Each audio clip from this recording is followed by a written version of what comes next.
Stop laughing. I just started it. Okay, so we're going to do a central line dressing change. And like all of our other procedures, we're going to take our orders first. Then we are going to go to the patient's room, introduce ourselves, make sure we have the right patient. We're going to check their hospital band, use 2 patient identifiers. What's your name? Gerald. And your birthday. Today. Okay, so we have the right patient. And we're going to explain the procedure. We're going to perform our hand hygiene. We have already gathered all of our equipment, which would be a central line dressing kit, some clean gloves, and anything else we think we might need, a little bag for trash that we're going to put right down here at the bottom of the bed.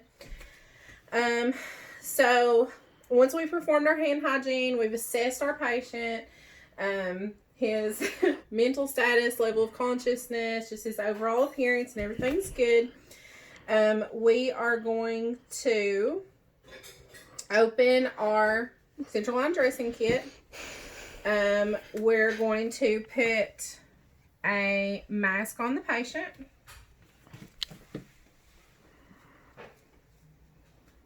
And we're going to put a mask on ourselves. Why'd you get the prettier one? We're going to have the patient to turn his face away from the site. We're going to put on our first pair of gloves.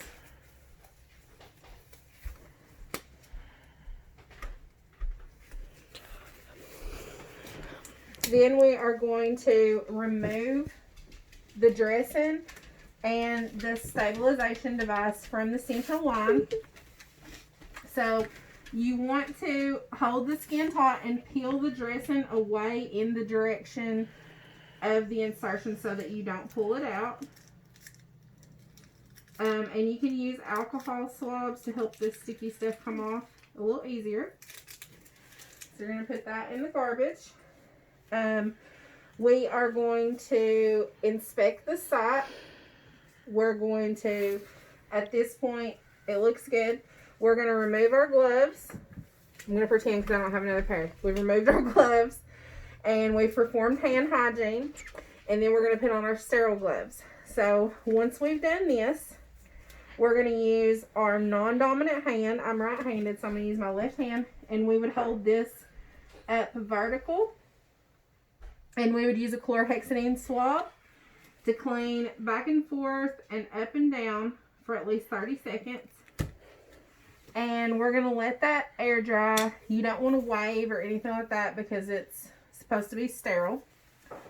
Once it's dried, we are going to apply a skin protectant.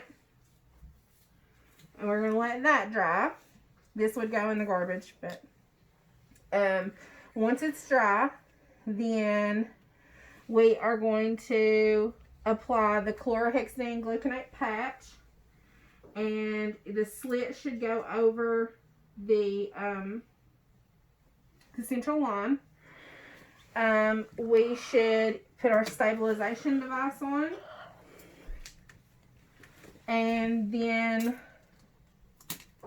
our clear protectant cover. And once we have done that, then we can start cleaning up our mess, perform hand hygiene, assess the patient, and then we would document. Oh, wait, sorry. Before we documented and before we left the room, we would put our initials, the date and time on a little label, and you would put that on the dressing, just make sure that you didn't occlude the view of the central line. And then we would document the date, the time, the procedure, how the procedure was tolerated, and the assessment of the central line. I think that's it.